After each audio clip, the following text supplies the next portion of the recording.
జగిత్యాలలో RTC bus డ్రైవర్పై వేటు పడింది. పెట్రోల్ డీజిల్ పెంపుపై కాంగ్రెస్ ధర్నాలో డ్రైవర్ హాట్ కామెంట్స్ చేశారు. సోషల్ మీడియాలో డ్రైవర్ అశోక్ వ్యాఖ్యలు వైరల్గా మారాయి. తన ఊరు వ్యక్తితో పెట్రోల్ డీజిల్ కాదు, వడ్ల మక్కల కోసం మాట్లాడమను అని అన్నారు డ్రైవర్ అశోక్. దీంతో ఆర్టీసీ ఉన్నతాధికారులు డ్రైవర్పై వేటు వేశారు. అయితే తాను ఎవరిని విమర్శించలేదని అంటున్నారు అశోక్. రోహిణి కార్తె వచ్చింది, వానలు పడితే రైతు నష్టపోతారన్న ఆలోచనతో మాట్లాడిన మాటలే తప్ప దురుద్దేశం లేదన్నారు. ఇక ఆర్ఎం నుంచి రిమూవ్ లెటర్ వచ్చిందని, 5 డిపోలకు డ్యూటీ ఇవ్వొద్దని ఆర్డర్లు ఉన్నాయని, డ్యూటీకి రావద్దని డీఎం చెప్పారని డ్రైవర్ చెప్తున్నాడు. ఇక డ్రైవర్ అశోక్ పై సస్పెన్షన్ ఎత్తివేయాలన్నారు మాజీ మంత్రి గంగుల కమలాకర్. ఆర్టీసీ ఆర్ఎంఓకు వినతి పత్రం అందజేశారు.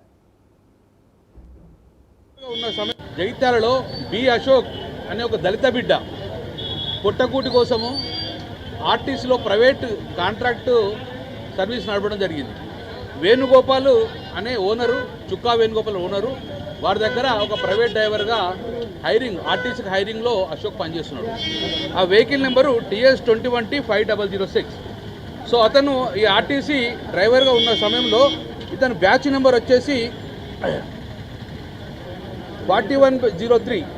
ఇతను B Ashok batch number 41/03 PHP driver.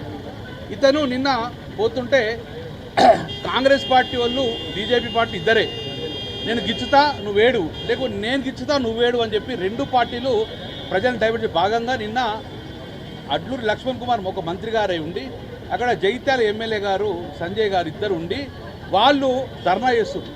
ఆ ధర్నాను ఎవడు జీర్ణించుకోలేదు. కడుపులో మంట మంటైంది. ఎందుకు ధర్నా చేస్తున్నారు? ఒక ప్రభుత్వం ఉండి గ్యాస్ సిలిండర్ మీద. ఆ ధర్నా చేసినప్పుడు ఒక ఆర్టీసీ డ్రైవర్ అశోక్ అనే వ్యక్తి, నువ్వు మొదలు వాళ్ళ ఊరోళ్ళు కనబడ్డారు, వాళ్ళ కళ్ళ ముందు ప్రభుత్వం యొక్క వ్యతిరేక కనబడ్డది. ప్రభుత్వం కొనుగోలు చేస్తలేదు. బీజేపీ కాంగ్రెస్ 2 తోడు దొంగల్లా అని చెప్పి అంటున్నాను. వాస్తవంగా ఇవాళ రాష్ట్రంలో పెట్రోల్ డీజిల్ ధరలు పెరగటానికి బీజేపీ పార్టీది ఎంత బాధ్యత ఉందో కాంగ్రెస్ పార్టీది కూడా అంతే బాధ్యత ఉన్నది. ఇలా బీజేపీ పార్టీ ఏదైతుందో ఆయిల్ కంపెనీలకు అండగా ధరలు పెంచితే, కాంగ్రెస్ పార్టీ ఏదైతుందో ఇలా రాష్ట్ర ప్రభుత్వం బొక్కస నింపుకోవడానికి కొరకు వీళ్ళు పెట్రోల్పై 35% వ్యాట్ ఉంది, డీజిల్పై 27% వ్యాట్ ఉంది. నిజంగానే మీకు ఏదైతుందో పెట్రోల్ డీజిల్ ధరలు తగ్గాలనే ఒక ఆలోచన రేవంత్ రెడ్డి గారికి ఉన్నట్టయితే నువ్వు